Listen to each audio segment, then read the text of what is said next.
This is episode 131 of the Andrew Hines Real Estate Investing Podcast.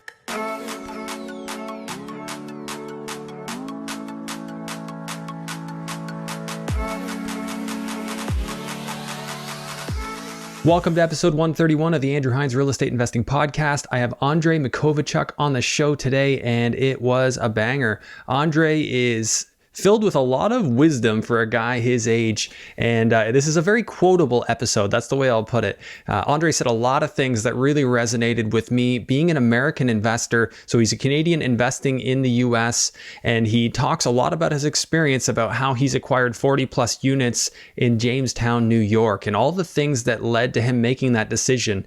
There's a lot of what I would call almost randomness to where he ended up in the US as an investor, and he's made it work. He's rolled with the punches. There's been a lot of things that haven't gone right, and there's been a lot of moments where he didn't think it would work and he would make it through and to be able to complete these purchase transactions, but he's found a way every single time, and he's got a fantastic story and a fantastic message. So I really enjoyed this episode, and I am very confident that you will as well. Whether or not you're looking at cross-border investing, these type of lessons apply no matter where you're trying to do business. You probably know the drill by now, but if you haven't already done so, please make sure that you like, subscribe, and hit the notification bell on this video if you have not already done so. Go ahead and leave a comment. Let me know what you think. Let Andriy know what you think of his story.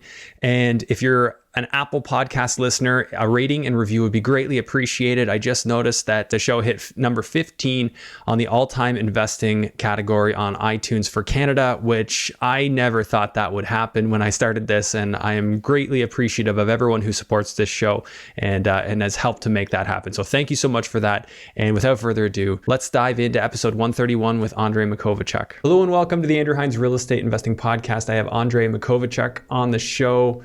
And you're in the U.S. investing. That's right. That's right. Yeah. So that's near and dear to my heart because I'm going down that road for a second time right now, and we've chatted a bit. I think we kind of connected over that while I was down in Florida. And you have a really interesting story, so I listened to a couple of your podcast episodes.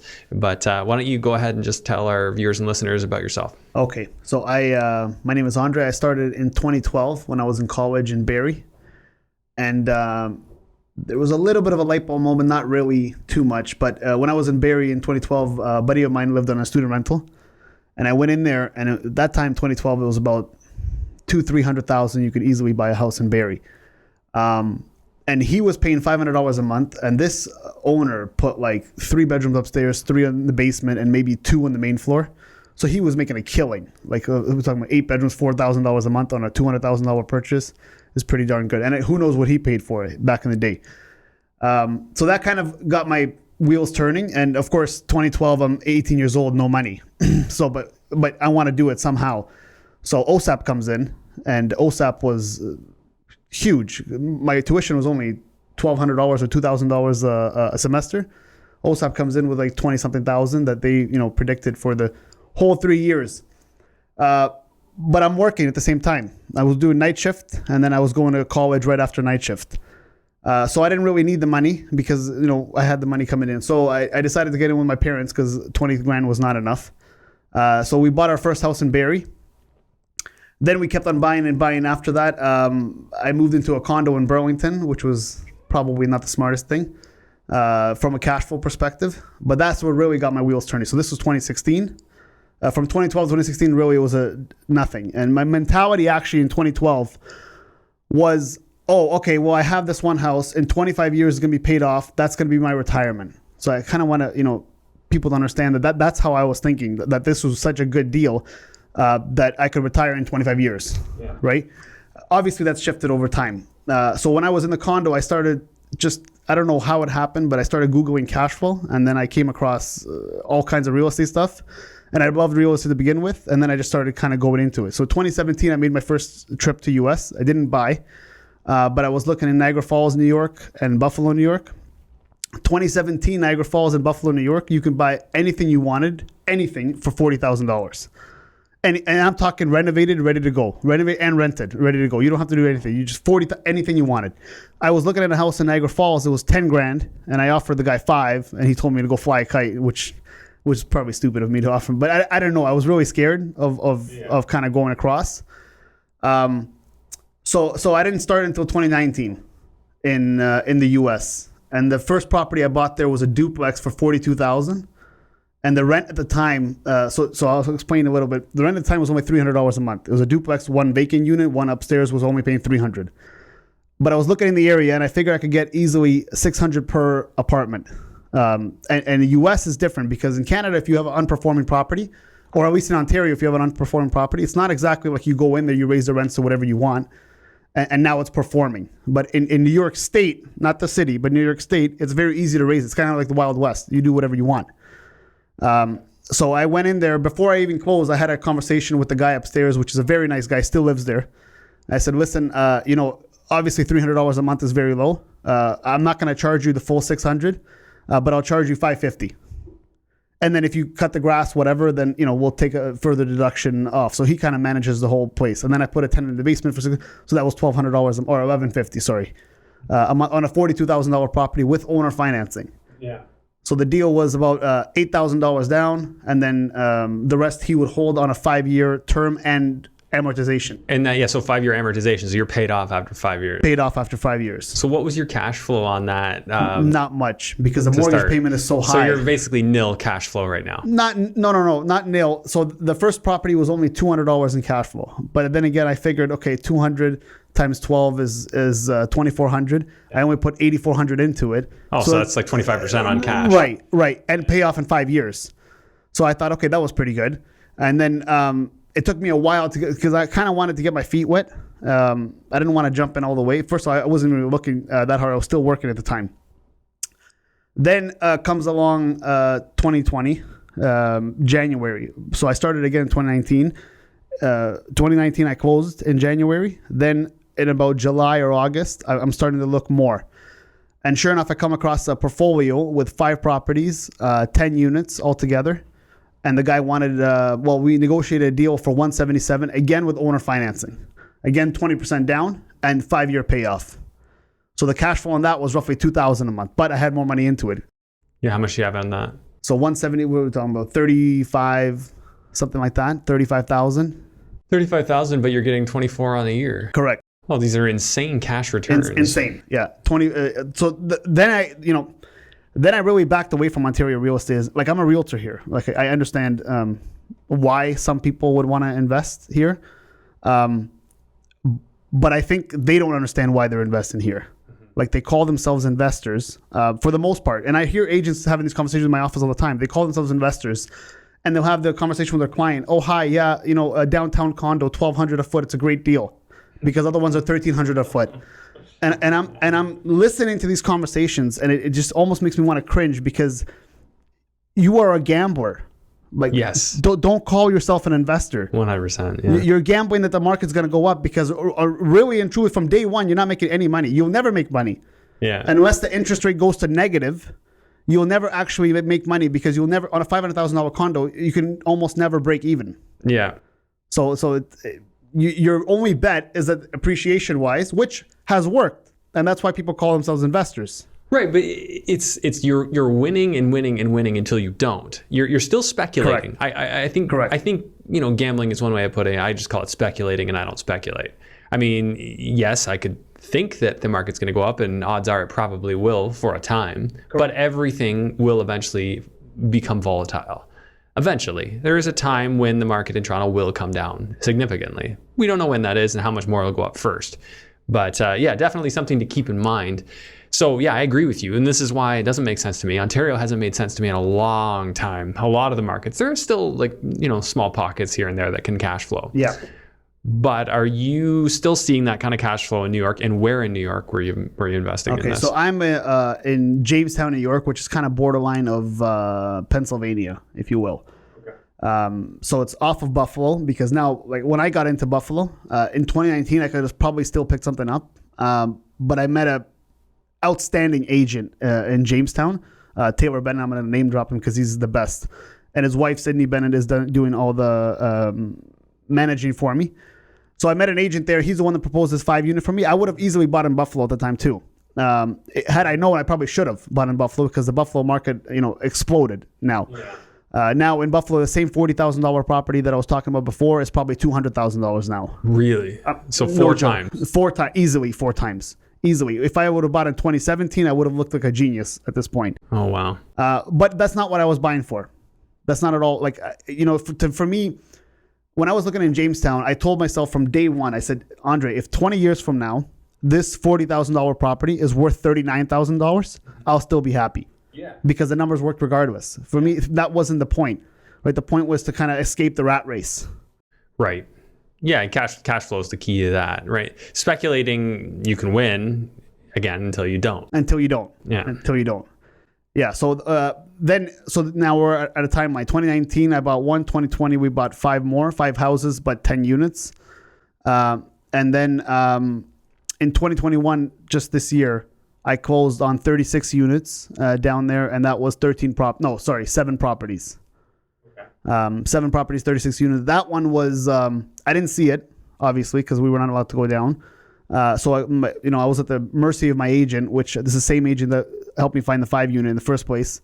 The 5 homes in the first place. So he's very good. He showed me a lot of the stuff, but again, there was a lot of stuff that we didn't see. Because not his fault, but you really can't get into all the units. 36 units in one day, it's close to impossible. Evidently the owner was there with them, and the owner chose what to show us and what not to show. Bad ones. Right. But that, I kind of knew that going in there. I said, okay, even if half of them are more or less okay because it was such a good deal, I really didn't care about the other half. And sure enough, it worked out that way. We thought initially that it was only about 3 or 4 vacant units on this one, but it was more like by the time you actually close and you go in there, you start having a conversation with the tenant. Oh, I'm leaving. Oh, bye. See you. New owner, get out of here. That's it. I'm out of here. So it was about 15 empty apartments, and I was panicking at this point because 15 empty apartments, like, you need the money because the bills are still coming no matter what. All the utilities are still coming. So you kind of, but Sydney and Taylor, These were your agents down there? Yeah. Sydney's the manager. They were just unbelievably useful that helped me get through this because I was in a real pickle. That's actually, it's nice to hear that because I've had some struggles with U.S. management. How did you get in touch with them? Yeah. So I didn't know that. Okay. So I'll tell you this. When I first started calling around in the U.S., you got to understand these agents, like agents in Toronto, are going to bother you until you don't want to talk to them anymore, ever. Because they're dealing with $500,000, $600,000, $1 million, $2 million price tags. Mm-hmm. One commission for that is some of your people's salary for the whole year, right? Agents in the U.S. are dealing with $40,000 properties in these towns, not everywhere. Yeah, right? So they need to do a lot of volume. Correct. One commission is nothing. Not nothing, but really it's not. You're not going to retire off one. You're not going to stop working for the rest of the year. So most of them are not that good. Because the market kind of stipulates that, right? But this guy that he's, I don't know how old you are, but he's my age. He's 28 years old, and he's doing like 110, 120 units a year, selling. So he's just killing them, So I kind of, he's an amazing shark, and he's responsive. But that's why he's getting a lot of deals because he's so responsive. But most agents you call down there, like you probably had the experience. Either they don't call back or they think you're a tire kicker because most people are tire kickers. Yeah. And you're calling from Canada. Oh yeah, sure, he's going to buy kind of thing, right? So I don't blame them in a way. But, I don't blame them either. Yeah, but if I'm telling you that I have X amount of dollars to invest and I'm showing you that I've done it already, then kind of take me seriously because I'm right. Yeah, that's a struggle everywhere in every industry. Like every time you go into a new market, I hate that. Yeah. It's so frustrating. And it turns out, I thought about this new market, and then when you really think it through, you realize that the asset is not the houses. The asset is the agent and the property management. Yeah. Because if you could duplicate those people, then you'll do well in any market. But the best performing property in somewhere where you have no connections, you're done. You're not going to be living there. You got to have the you got to have people. People are the assets. So in other words, start with the property management almost. Almost, yeah. At the same time, it's kind of a chicken and egg scenario because they won't take you seriously if you don't have any properties, but you don't want to buy any properties until you have somebody reliable that's going to look after them. Yeah. So maybe you can use your experience. They say, oh look, I'm doing this in Canada. I'm going to kind of introduce yourself that way. Yeah, and I've heard I had Antoine Martel on here asking him, and he was all over the U.S., like just one market after another. I'm like, how are you doing this? And he's like, well, I don't find it very helpful to start with realtors. I actually go straight for the property managers. He's like, because 9 out of 10 realtors aren't even investor focused, whereas you go to the property managers, they know the realtors that are investor focused, and the property managers have lines on properties too. Correct. Yeah. So Taylor himself, I think he owns, I don't know what he owns, but he owns a lot of units down there in Jamestown as well. So it's so he's a realtor and property manager. Correct. Well, he's not a property. His wife does all the management side, but he definitely understands the numbers. Like, I don't have to explain to him what I'm looking for because he already knows what I'm looking for. He's probably looking for the same thing, kind of thing. They're fantastic down there. Okay, so how many units are you at in Jamestown now? 48 units. 48 units. Good on you, man. Okay, so this most recent one, let's break down the numbers to it. So it's how many units? It's so 36 apartments. It was, the purchase price was $522,000, so that's $14,500 a door. Oh, that's great. And did you have like sort of an estimation of renovation, or were you just expecting to just be able to go in and rent them? Yeah, so let's back this up for a second. So I haven't actually finished all that, meaning renovations wise. Understood. Yeah, well, it take a long time. Correct. So I closed in January of this year, and now we're obviously in July. It's not nearly where I want it to be at this point. Like, there's still 3 vacant units that I have to do renos for, and it seems like I'm not getting the right contractors. That's the hardest part, man. Right. When I think about it, it just it's like almost demotivating. I'm just like, oh, do I really want to deal with that? Yeah. So in the beginning, it was kind of fine, and maybe it's my fault. I don't know. I'll tell you a little story. So I had a contractor that was doing. I had a 4-plex part of this purchase. There was only 1 unit occupied, 3 were vacant, and the 3 that were vacant were disgusting. So I put in a contractor there, and for the 3 units, I don't know how much work was actually required, but it was all new flooring, no new kitchens, some new tub surrounds, like for the bathroom. And it was about $15,000, let's say. $16,000. That was 1 unit? That was 3 units. So 3 units. 3. So I thought that was reasonable because I figured, okay, that's not too bad. Then that seems all right. Then, right, maybe I don't want to blame the contractor because honestly, I'm not there to see, right? But there was another unit that I sent him to do a quote, and the quote was about $16,000 for 1 unit. So that almost right? So I don't know what happened there. Did you get a little video tour of the unit first? Right. So it was disgusting. Absolutely. It was a hoarder, actually. So the person moved out. I sent another person to actually go and clean it out. It was completely clean. So now at that point, to me, it doesn't matter how bad a unit is because replacing flooring, whether it's half ugly or fully ugly, it's the same cost. It should be the same cost, right? But I think the fear mongering works when you have something really ugly, and then you can justify those extra costs.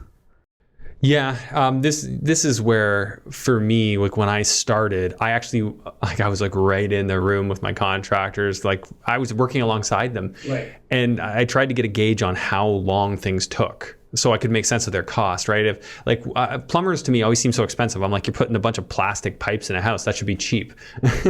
Not thinking like, first off, ABS and PEX and all that stuff is very expensive. Correct. So that's part of it. And then the other part is, like getting it right? It doesn't look like much. But to me, I remember thinking that plumbing, like, why is plumbing expensive? That should be cheap.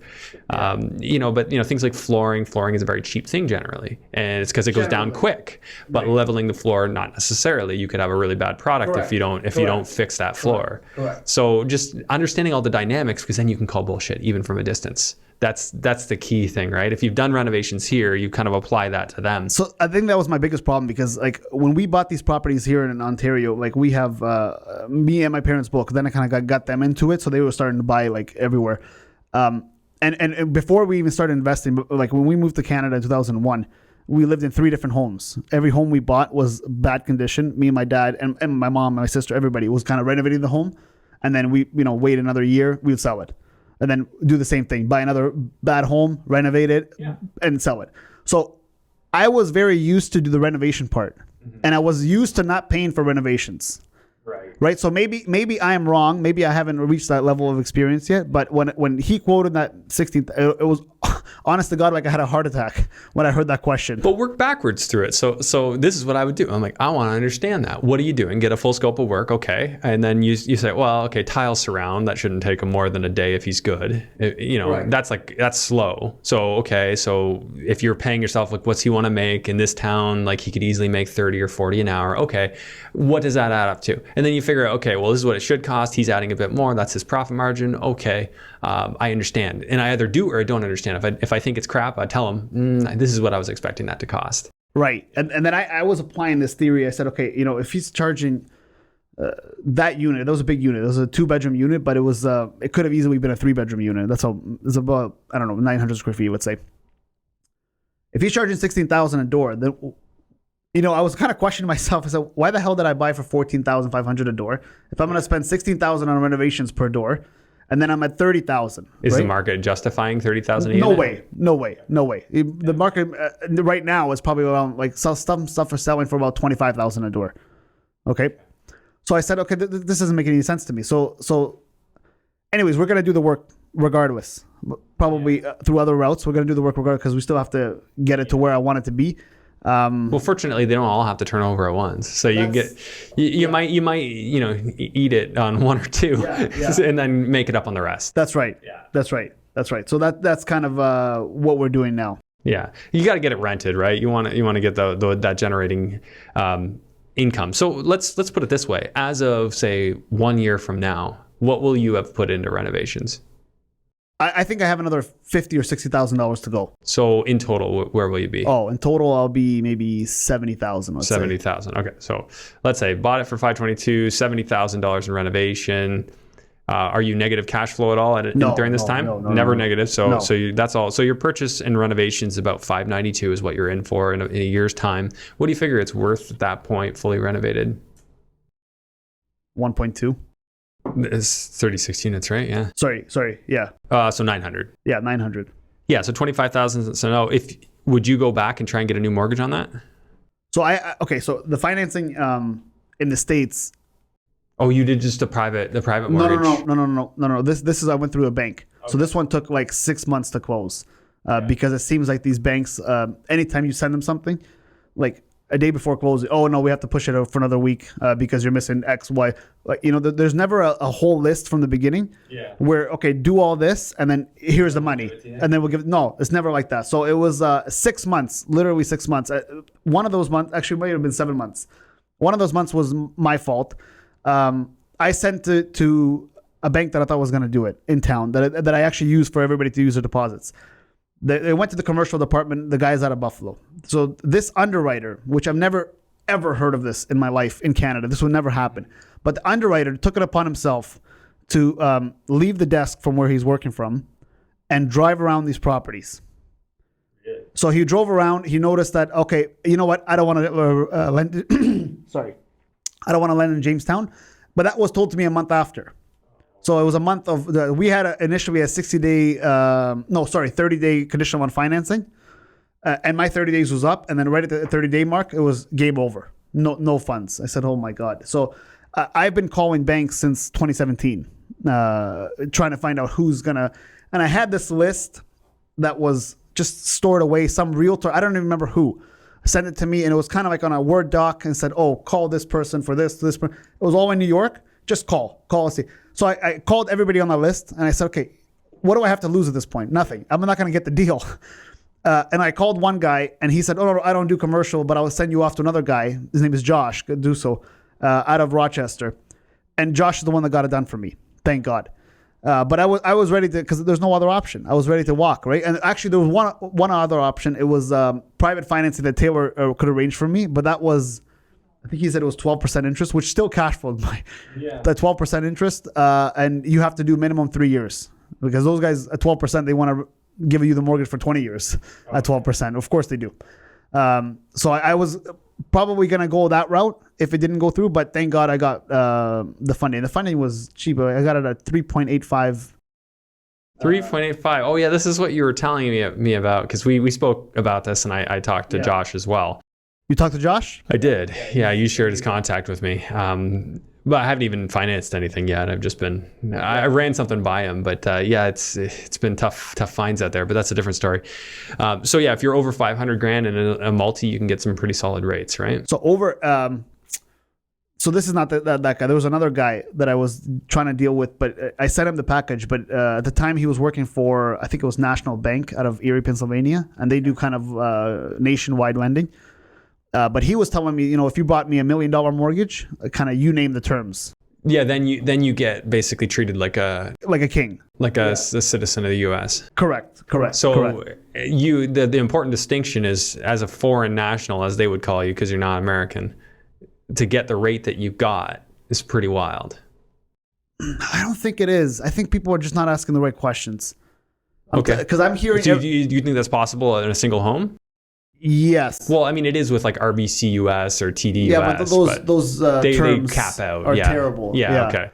But I think so. I asked Josh on a personal note. I wanted to buy. I was looking in Florida, and I wanted to see what kind of funding. So he was telling me, if I'm not mistaken, I think it was 5%, with 20% a lot of questions asked, with 30% no questions asked. So 5% interest rate. 5% interest rate. Yeah. Something like 5.25, something of that nature. Maybe it's gone up. This was about a month ago. I was talking to him, but that's what he was talking about. But I'm hearing other Canadians going down to the U.S. and they're doing flip loans. That's why it's so expensive. But they're paying like 10, 12, 7, 8, 9, 10%. And I think, but I just don't see that. Well, I went to meet up in Cape Coral pretty regularly, and I asked a guy. I told him my situation. He knew, and he said, "Yeah, flips, yeah, 6%. We can do that." He's like, the only thing that would be different is, if you're foreign national versus a citizen, we'll cut you back 10% on loan to value. We'll just ask you to put down more. But it wasn't so much that they were going to change the rate, and this was like private financing or semi-private. So maybe I did get. Okay, so I'll tell you the loan. The loan was first it was 80% loan to value at 3.8. So I thought this is amazing. Then last minute, you know what, Andrei, you're new to the bank, blah blah blah. It's going to be 70%. So then the 10% at the time for me was a big deal, because that was another 52,000 US, which is about 70,000 Canadian to come up with. So I said, okay. Then I started panicking a little bit. So I went back to the seller and I said, you got to take me a 10% VTB on a second. And the bank would allow for that. And the bank would allow for that. Okay. All disclosed. Okay. So Josh said, yeah, Andrei, it's fine. Went through another 3 months of back and forth. Finally, in January, we closed. Okay, that's awesome. So that's your first financing, and then that's my first financing. And we can run the numbers at that. You said you were cash flowing right off the bat, even though you had stuff empty. Correct. Okay. Will you go back and try and refinance this with the higher value to pull money out? Okay, so my first 6 homes was private, all private, 5-year payoff. Yeah, so those you don't want to touch. Well, actually, I am. You are just going to refinance them? Yeah, I'm going to refinance because the values have gone up. Yeah. And I'm paying 6% on a 5-year payoff. Yeah. So if I transfer that to a 25-year, my payment goes down. Cash flow, yeah. Right, your cash out refi, you're taking cash out, and your payment goes down by half. Yeah, that's pretty cool. Yeah. So I'm gonna go, like, I'm in the middle of it now. I don't want to jinx it or anything. Yeah. But on a refi, I'll tell you that I'm getting 80-20. Okay, so 20% down. Correct. Okay, or 20% equity left in anyway. Right. And what kind of, are they still talking under 4%? 4.25 at this point. Which is still great. Which is still good. It was 4.2. Then he said, Andrei went up another 5 basis. And I said, okay. And what's the value on these properties now? Like the little duplex you talked about. Oh, the duplex. Okay, so the $42,000 duplex maybe is worth, I don't know, you got to talk to Taylor, but maybe $60,000. And then another one can it generate $600, $700, $800 of rental income across gross? You're talking about? Yeah, gross. Oh, $1,200. So those are still, your 2% rule almost. Oh, 2. Like I don't, in Jamestown, I don't look for less than 2 ever. 2% rule. Never less than 2. It's usually 2.5 to 3. Yeah. That's what I'm kind of aiming for. How big of a town is this to allow for? It's about, I think there's about 26,000 people. Okay. It's not a big town. Everybody kind of knows everybody. Yeah. They know you now? Yeah. I think for the most part, people know me now. Yeah. So you won't be refinancing this one yet then? This because 36. I think the fees are a little too high because I literally just signed it. Okay. So you locked in for several years? Right. I locked in, I think, for 5 years. And then after 5 years, the rate adjusts. So you might wait. Yeah. So your initial, let's just look at it. So, I mean, you've got built-in equity, like way, really good built-in equity. When I first bought it, I'll tell you this, we paid 522, then the appraisal was out there, right? So it's actually a huge leap of faith when you're doing this financing, because especially when you're doing portfolio deals at 7 houses, 3 of them, I believe, 3 or 4 of them were commercial. So the appraisal costs a lot of money. So I was putting out of pocket, not knowing what the outcome was going to be.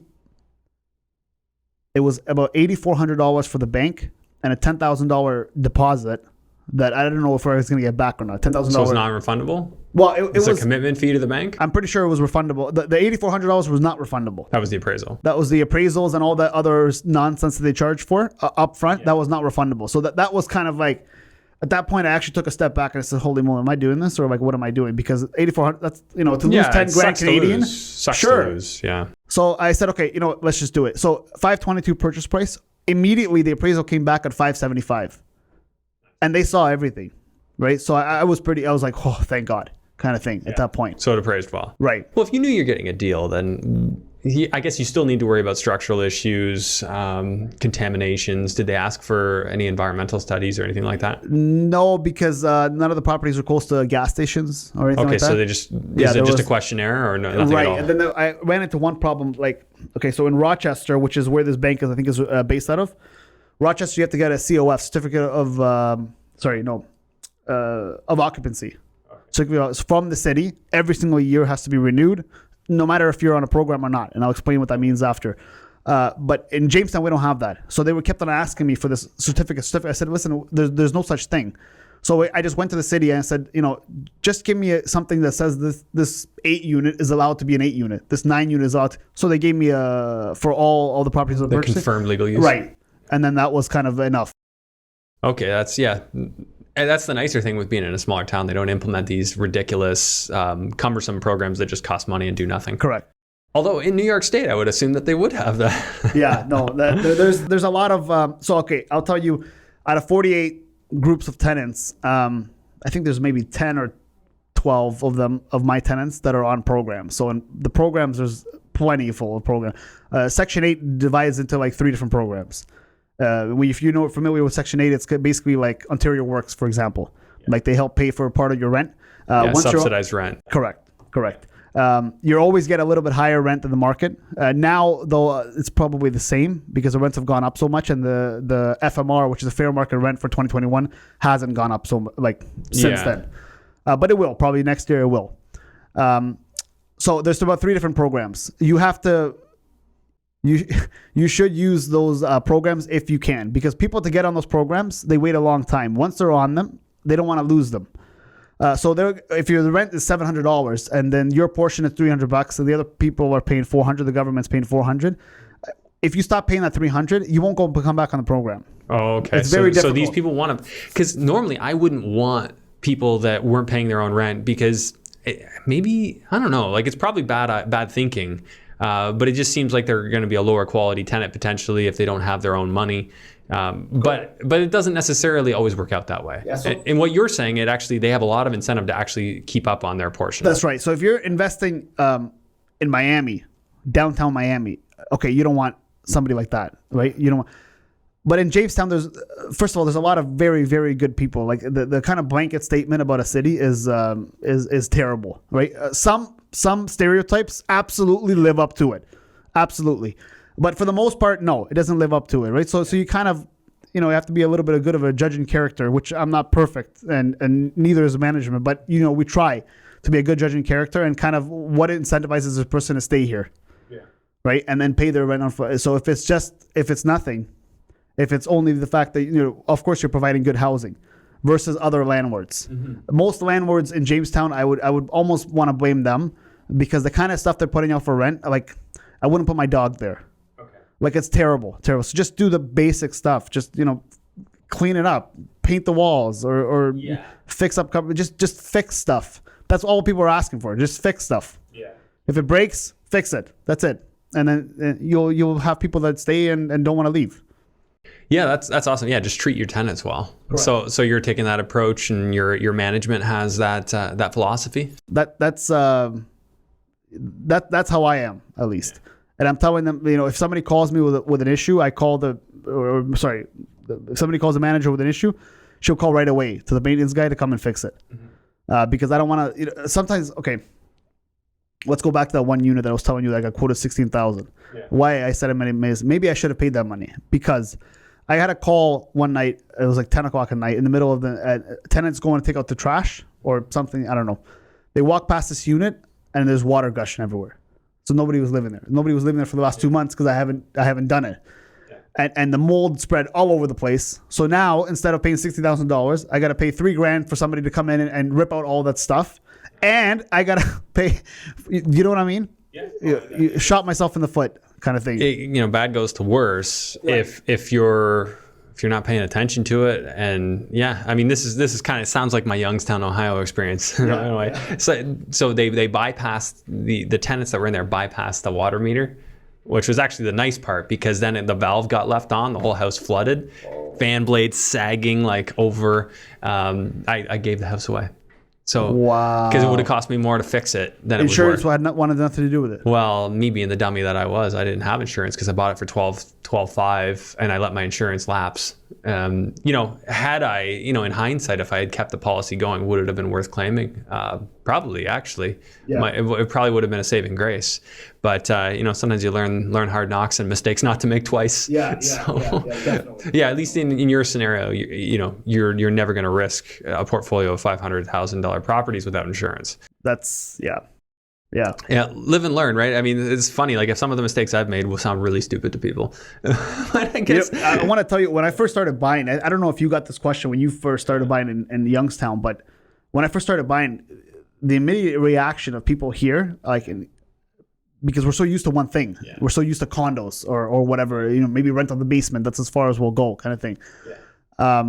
But the first reaction is, okay, well, Andriy, if the house is $40,000 and the rent is $1,200 a month between the two units, why are other people not buying it? Why are the people that are living there not buying it, right? And I honestly can't even answer that question until today, but it's definitely a mindset issue.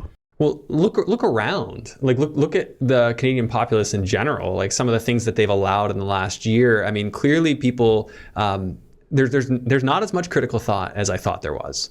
And I think that's where the real challenge is when somebody asks, well, why aren't other people doing that? Not a lot of people looked. Yeah. And then a lot of people, when they hear things, say, oh, it's not worth the headache. They assume things. They make presumptions that are wrong. And when people hear about investing cross-border, the average person would think either of us are insane for doing it. That's too risky.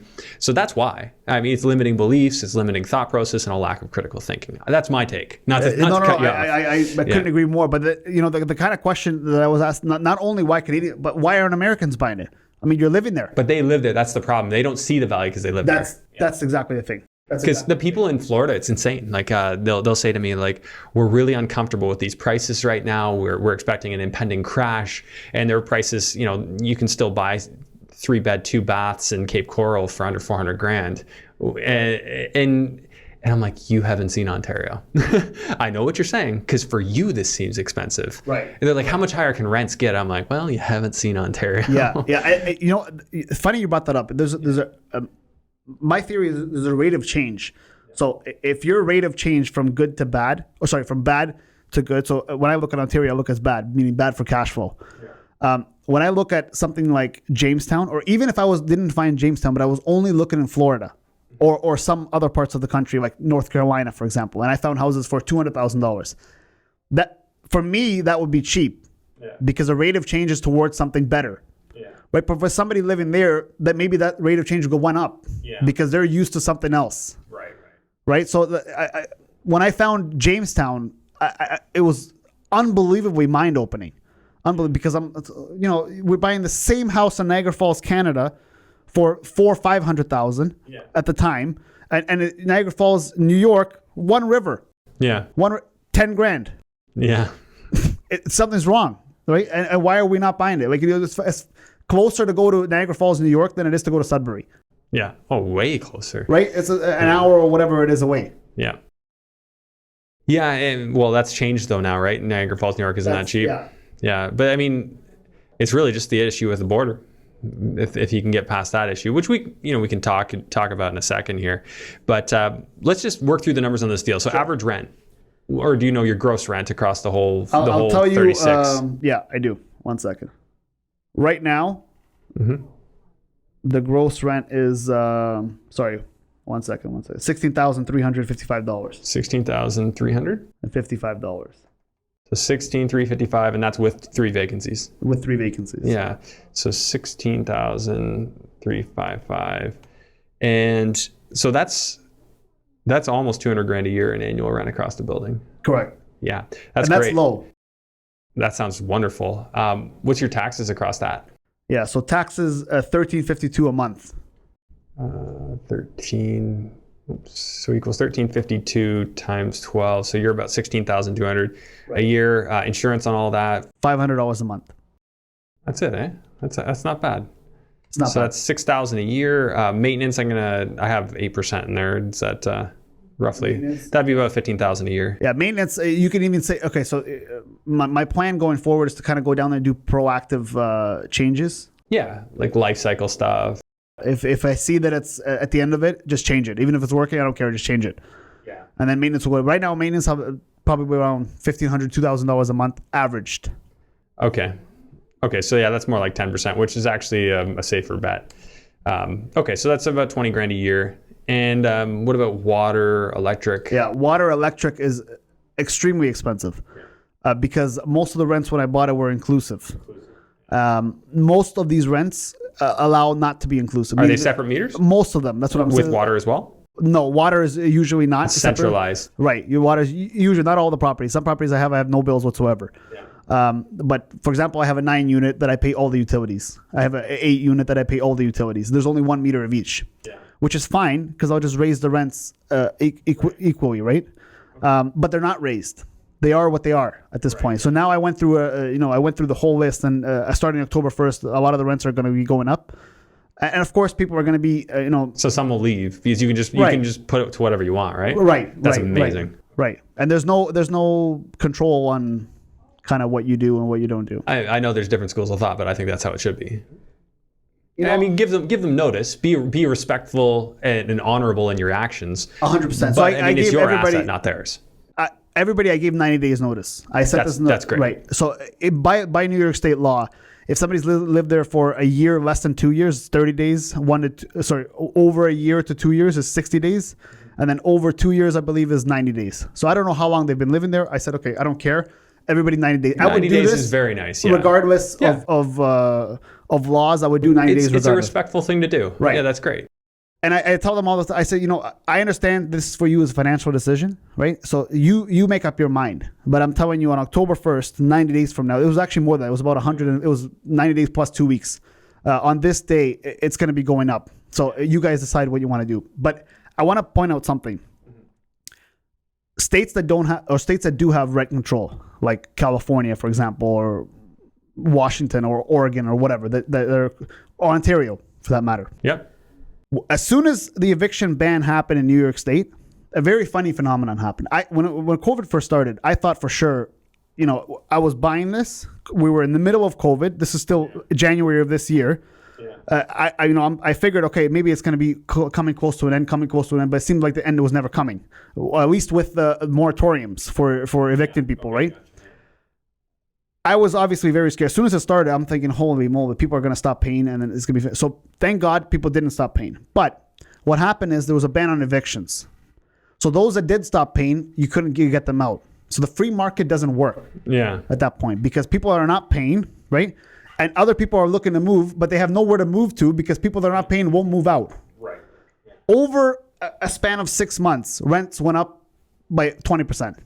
Over a span of 6 months. What I was getting normally $600 for a 2-bedroom is now $700 to $750 plus utilities. Right. Normally 3-bedroom was about $700, is now $800 to $850 plus utilities. Right. All rents went up across the board. And guess what? They're staying up there. I mean, we'll see what happens next year.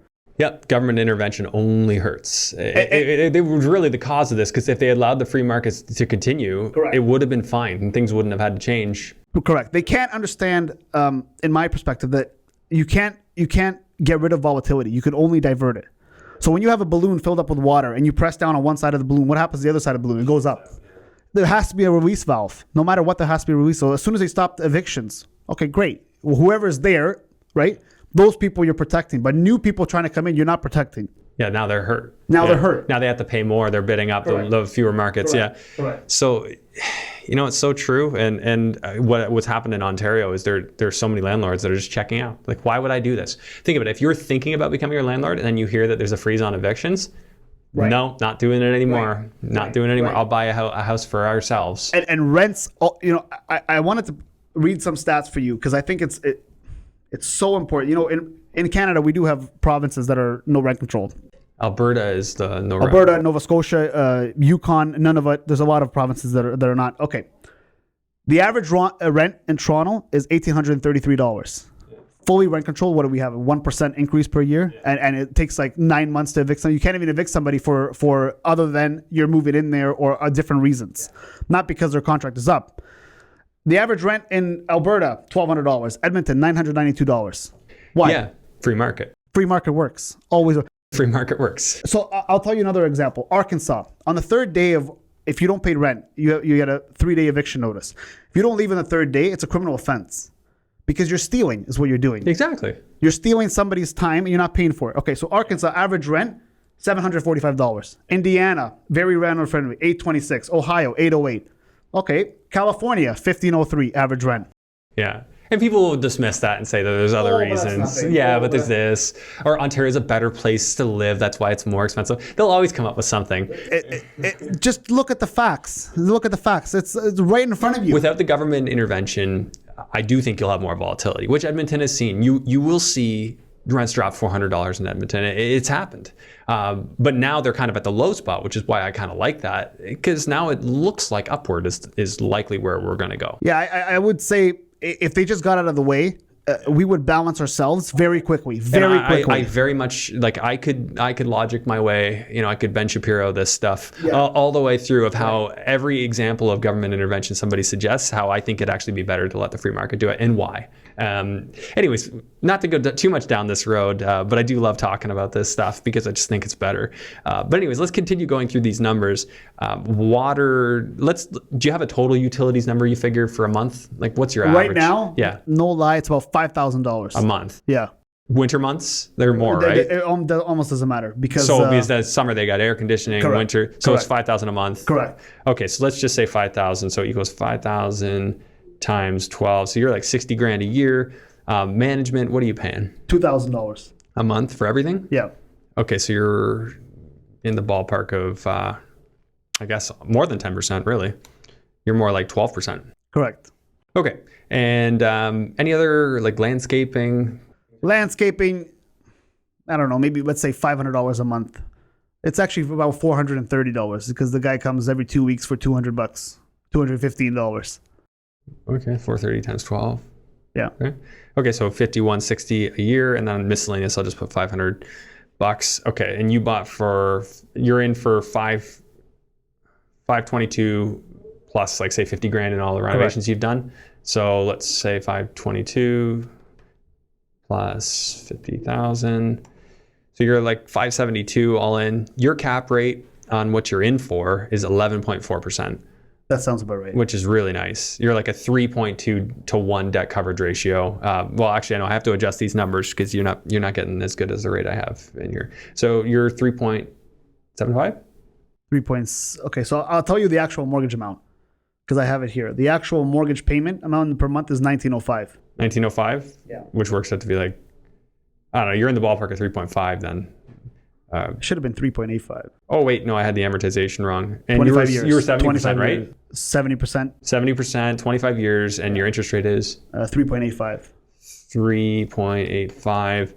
Yeah. Okay, so my calculators, I think the American calculation for mortgages is a touch different. So anyways, yeah, so you're in the ballpark of $3,300 cash flow a month. Correct. US, which is sweet. It's not really definitely not why I got into it. I didn't come into it just to make $3,000. No, I understand that, but that's like it's a little bit. It's something about a property paying me just puts a smile on my face, even if it's small. Even if it's small, I'm just like that. Just makes me happy. Right. But I think the rents Not I think like the rents will be going up to $21,000 for the gross rents. Okay, so you're going to get into And the maintenance, the utilities is probably going to go down to $1,500. okay, so if you get it up to that 21,000, and then you get utilities down to 1,500, And that's after I spend that 50 grand that I was talking about. Because after I do what I want to do to them, then there's really no competition in the market. okay, then you're going to be at like 10,500 if you make those two correct. changes. That's the kind of the goal. Which, I mean, if you're not even that frugal, that's like retirement for a lot of people. I mean, things are obviously you want to keep on changing. going, Yeah, but everyone does.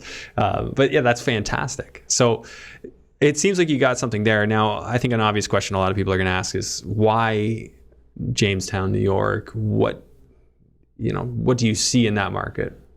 it was kind of by chance that I came. I don't see appreciation. I'll tell you that much. Like appreciation happened now, but I don't think it's here to stay. Well, it's inflation-driven appreciation. That's the thing. Yeah. So I don't think it's here to stay. Definitely not for appreciation. Only for cash flow. What kind of jobs are there? Service jobs. There's a Cummins manufacturing plant. Oh, nice. To make the diesel engines? Correct. Not too far from there, and I think it's like 4 or 5 miles away. There's a furniture manufacturing place there, and then the rest of it is kind of service jobs, oriented banking, whatever. But I think it doesn't take much, right? So even if somebody is working at McDonald's for $8 an hour in Jamestown, I mean, you're bringing home, let's say, $400 a month. $400 a week, $1,600 a month. Yeah. I mean, that's enough to pay your $500 rent payment. Yeah. Or your $700 rent payment. Because and those wages are going to go up. That's going to happen. So you got a little bit of industry. What's the closest major town? Buffalo.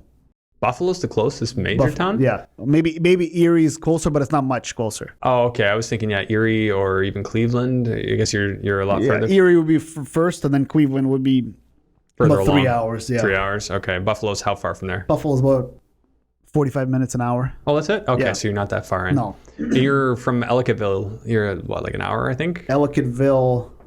I remember doing this search because I've driven through Ellicottville a bunch. Yeah. Is that close to Buffalo? No, it's... or is that further towards Binghamton?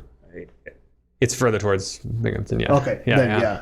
That's a good market too. That's a very good market. I've been through there tons of times. Yeah? Yeah. The student opportunity there, I think, is pretty good. Yeah, I was talking to a guy who's invested in near Lehigh Acre. No, not Lehigh Acres, like Lehigh where that tunnel is on the highway. I don't know if you've been down there. I've never. Lehigh Valley. That's what I was thinking of. Yeah, in that pocket there. Wilkes-Barre, Scranton. Well, Scranton's further south, where the office was fictionally not actually filmed, but actually the intro video is through there. Yeah, so, there's tons of opportunity down there. Now, it does seem like most major markets you're going to look in, you're going to find that you're struggling to even find 1% rule. Yeah, I don't look at most markets, I guess. So you're out of the major market. This is not a major market. No, this is a tertiary. No. And I'll stay out of the major markets until I see kind of what I like in the major markets. Like if I see the 1% or better in Miami, in Los Angeles, even or where I would buy. More interested. I'll be more interested. Yeah. But my number one goal, at least for now, is definitely cash flow. Yeah. And then later on, if I want to do gambling plays, like those gambling plays better at least cover itself. Yeah. Right? And then, I don't mind making no money, but I'm definitely not going to be losing money every month on a property. Yeah, I'm there too. Like I would more look at the body of the whole investment cash flow and say, do I have room for a loser? Correct. If I have room for a loser or two, correct, I might gamble a little bit if I think the odds are heavily in my favor. That's 100%. But I think in the beginning you can't. You can't. Yeah. Because if you have 0 properties and you're adding 1, you don't have room for a loser. One bad Otherwise, play, you'll just you're be finished. out. Yeah. You just get out. You won't stay. Yeah. And that's what I said from the beginning, and that's the mistake I made. I mean, I did have cash flow on my first couple, but then I got into the Ohio stuff and made mistakes like you're seeing. I mean, there are people in America that will, steal from you and call you an a-hole while they do it. Yeah. And they'll make you feel like you're screwing them as they screw you. Yeah. I've said, sorry for all the analogies here. It's a funny thing that I think a lot of Canadians aren't ready for because we're so sheltered here. I think, a lot of things that can happen. If you grew up in Burlington, Oakville, Mississauga, or Toronto, or whatever, any one of these nicer neighborhoods, and you go down to Buffalo or Niagara Falls, like you will be mind blown mind blowing. The stuff people do. Oh, Yeah. oh. And how they live, and what's considered normal, and what's considered not normal. Yeah, absolutely. Like you would be the first couple We're times spoiled I went there, in Canada. Oh Yeah. my God, unbelievable! I went to see a show in 2017, and I'm going through these neighborhoods, and the guy's showing me there's quite literally a prostitute living in one of the units. To me, I didn't care, because as long as you pay, I don't really care who lives there and what you do for a living. That's none of my business. But I think if somebody else walked into the unit, or that area for the matter, or drove into the area, they just drive right out. They wouldn't even go inside the house.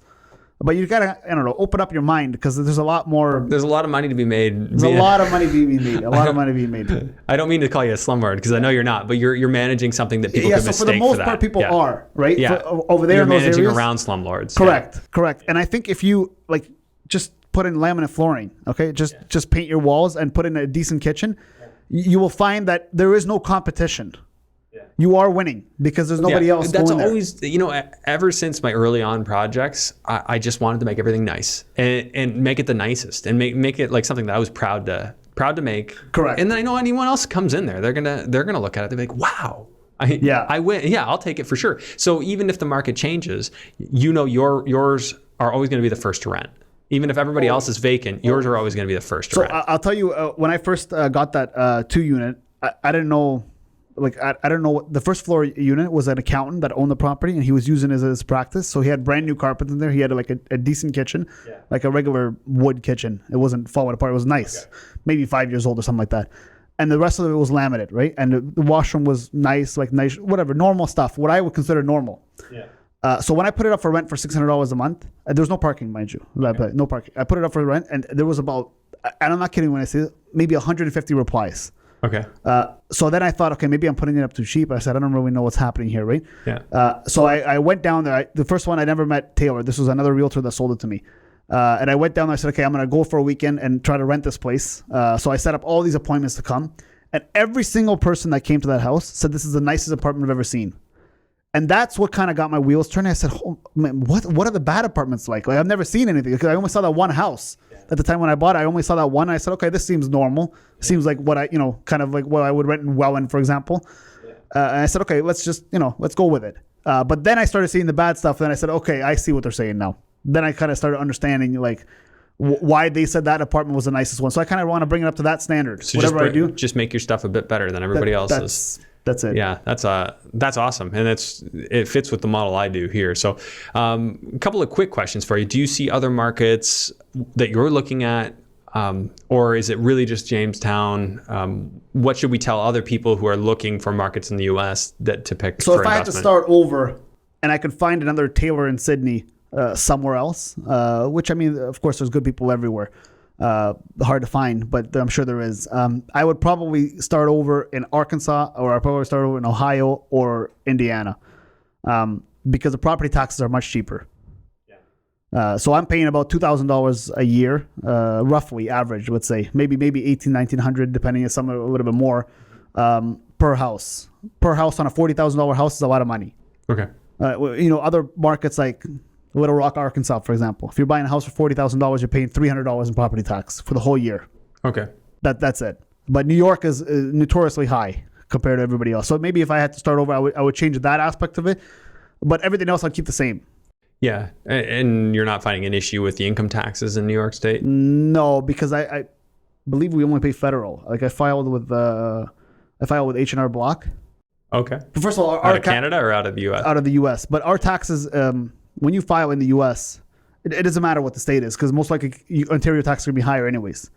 Like we're here paying the difference. The tax treaty, yeah. Right. Okay, so on that note, what is your structure? Are you with an LLC and an LP? LP structure. So you have an LP that owns the properties and an LLC that's the general partner. Correct. And then you are the owner of both. Yeah. Yeah, that's the same structure I have. That's a very common one I find for Canadian. I think that's the only one. I think I fought with my accountant on it, because my immigration lawyer, who's helping with the E2 visa, which I'm kind of just looking to keep in my back pocket. Not that I'm immediately planning on moving or anything, but he was saying, "Oh, I prefer you have an LLC." Then my accountant's like, "No way! Like, yeah, you can do that, but you lose flexibility." So, it's more filings, it's more money, it's a little bit more headache, but yeah, the LP. There was, because I think the tax treaty, like when LLC was no longer a flow-through company, I think that was 10 years ago, maybe 2008, 2009. So there's a guy I met that had a grandfathered LLC, meaning from before, and he could buy anything in that LLC and it would be a flow through. Well, you can still do LLCs down there as flow through. It's a declaratory thing, but apparently Canada doesn't look at it the same way, and that's where the problem comes in. That's what I'm saying. We're still Canadians at the end of the day. Yeah, we're geeking out on this stuff, but anyone looking to invest in the US, you're gonna have these conversations with your accountant. Right. We're just telling you what we have seen, and I've seen a lot of this. So whether or not it's the best way, I think maybe there's another structure for you. So double check with your accountant. But yeah, that's definitely something that's on my radar, and I always like to ask that. Okay, so as far as banking goes, did you just set up with one of the big banks down there? No, I actually went to a local bank. Local bank in Jamestown? Yeah, in Jamestown, Lakeshore Savings is the lady, the manager of the bank is fantastic. And do you wire transfer money down there? No, so it's so I have RBC. Okay, so you have RBC US, right? So you just send a RBC check. Georgia, which is the US side, and RBC Canadian. You can do transporter transfers like this. Yeah, I do that as well. Right, and no fees. Okay, so you have your RBC account, and then you also have the account Correct. for your LL or your LP. Right. So in Jamestown, I have an account there, and that's where everybody pays their rent. Okay. Everybody goes, and then they go straight to your bank and just pay it straight there? to the bank. Straight to the bank. They just walk into the bank and then deposit it right into the account. Okay. And then I'll just write myself a check to the RBC Georgia to send yourself money here, send myself and then you can money, transfer it across the board, no problem. Exactly. Yeah, that's super easy. I've been actually sending money down using TransferWise. I don't know if you ever used that before. No. So you can do wire transfers, changes the currency, account to account. So I like to, if I'm doing a big purchase, I like to at least have the money in RBC Georgia like a week before closing. Yeah. Oh no, I got you. I wouldn't do it when it's time sensitive, but just when I'm sending to my US account, I get actually a better deal using TransferWise out of my Canadian account down to my RBC US than I do. But how could it be better than free? It's free. No, I'm talking about the currency exchange. Okay. Yeah, currency exchange fees are way better on that. That I'm not too good at, because I walked into many a times between Scotia and RBC, and I think Scotia is always the lagging one. RBC is a little better, but then I walk in. Usually, you ask them to call the floor. Yeah. They'll give you a little. If you're doing a lot of money, they'll give you a better rate. And then. Just kind of went with it, but I'm sure I'm getting ripped off. But for me, I kind of felt like, okay, if I'm, it's not the end of the world. It's a one-time transfer. It's bits. Right. So. Okay, so other technical things I just wanted to get out. You're closing deals with title company, right? Lawyers. They use lawyers in New York? Yeah. Okay, so I use title company in Florida and in Ohio when I did it. It was title company.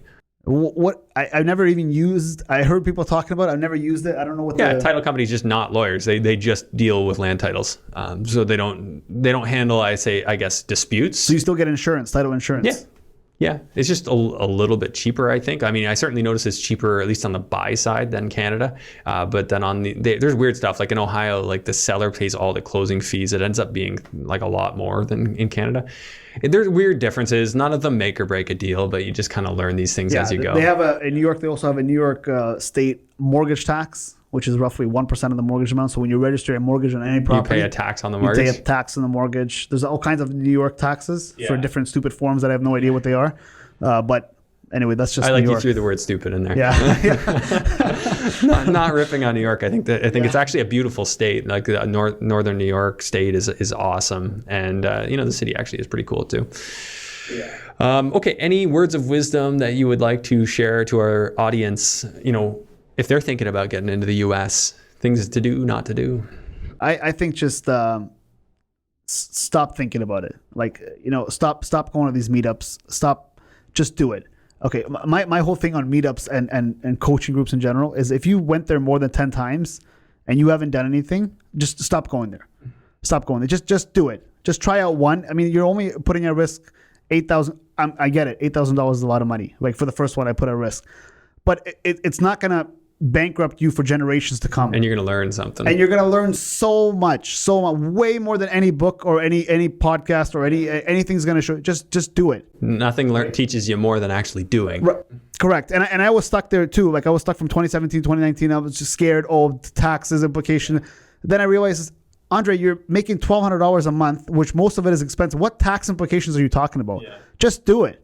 Just like, what are you scared about, right? And then I think a lot of people think about it. And I see a lot of people coming up to meetups. Like I went to a meetup here I used to go in Toronto. It was a meetup for U.S. Canadians buying in U.S. basically. And there's many people that have went there for years probably and have never bought anything. So after a while, just, either stop going, admit to yourself that this is not what you want to do. Yeah. But think clearly, right? Don't just go on feelings that, I feel like this is good. No, think clearly, because it's not that difficult. Yeah. You buy a house, you fix it up, you rent it out. That's it. End of the story. It doesn't mean you won't skin your knee. Right. There is no stopping people from doing that, but hopefully you can mitigate your losses with what you've learned from those events. Correct. And I'm sure, your story in Youngstown. It didn't break me. It didn't break you, but what you now know from it, there's no way you would have learned that on some sort of meetup. Oh yeah, like I wouldn't even take it back. That's the funny thing. I would not take it back. I mean, yes, I lost money. Yes, it hurt, but it taught me so much. It helped make me what I am now. So why would I change that? Because the savvy, the intelligence, the discernment that I gained from that, I wouldn't have otherwise. So as much as it hurt, and I don't wish that on anybody, but I mean, sometimes that's how you learn. Pain's a good teacher. That's it. The better teacher than success will ever be. Yeah. But that being said, we still try and minimize those experiences if we can. 100%. But I think we're, this is a society question. What you said, pain is a teacher, because we're not accustomed to pain. Anything that hurts a little bit, stop it. Yeah, avoid even the chance that you could experience it. That's what most people do. They don't want to fail. Correct. And I think in the real world, so in school you're taught don't fail, study for your test, study for this. But in the real world, the more you fail, the more you make. Yeah. And actually, only failures make money in the real world. Only failures. I saw a good quote last night. So, what does school really teach children? Truth comes from authority. Intelligence is the ability to remember and repeat. Accurate memory and repetition are rewarded. Non-compliance is punished, and to conform intellectually and socially. Yeah, exactly. That's what school the actually teaches. Exactly the opposite is what makes you successful in real life. Yeah. Exactly. So whatever school is telling you, they're teaching you how to be a cog in the wheel of society, which, I mean, we do need those cogs. We need those people that work those minimum wage jobs.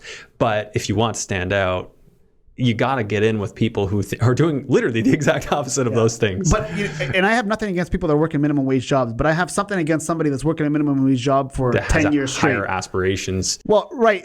But sometimes they don't even think about the higher aspirations. So if I had to do it, I think about this all the time. If I lost everything tomorrow and I had to do it all over again, where would I start, right? People all the time complain, I can't afford rent in Toronto. Well, the harsh truth is, why do you think you have the right to live in Toronto? Well, no, but honest to God. It's entitlement. Honest to God. And right. So if I had to do it all over, I would rent a room for $500 a month and go work all the jobs I could find, all the jobs that would allow me not to pass out in the car, sleeping home from work, just to get out of that situation. So if you're living on rent or whatever you're doing, don't look for the most luxurious rental unit. Unless you're there on a business trip for a short amount of time, then you can do whatever you want, right? Yeah. But if you're really trying to get out of that race, you're not looking for a $2,000 apartment. That's not going to help you. Look for a $500 bedroom where you're saving every penny you can, and then buy something in Windsor if you don't want to go to the States. But that takes being able to see the bigger picture. Then you got to actually see what is my bigger picture, and how do my current actions fit with it? And I think most of them won't even know what their bigger picture is. Right. What is their goal? What they're trying to accomplish? But yeah, larger discussion, challenging one. But I think, a lot of people listening to this, maybe it is a little bit of a push. If you're kind of in that limbo, we've all been there. There's always been times. Many a times. I got to thank my wife for getting me out of that, because she's fantastic. You need a kick in the butt? all the time. Anytime I feel down from real estate, from whatever, just shut up and do it. Kind of thing. So she's I like that. The best. My wife will do that to me too, actually. Yeah. So I can't thank her enough. Yeah, that's awesome. Well, Andriy, how do people reach you? I guess I can leave my email in the description. Yeah. Do you want email? Do you want social media? Do you want to share a handle? What's the best way for you? Andriy Mac. I think is my Instagram handle. I'm not active, but if you message me, I will reply. Okay, so I'll get you to just shoot me any handles you want included. I'll put those in the show notes. Perfect. So that people can follow you or reach out to you if they'd like, and we'll leave it at that. So thanks so much for doing this today. No problem. That was great. Thank you. Bye. Thanks for tuning in to today's episode. Please make sure to share this episode far and wide. Help more people. I really appreciate you tuning in. Thanks. I'll see you on the next one.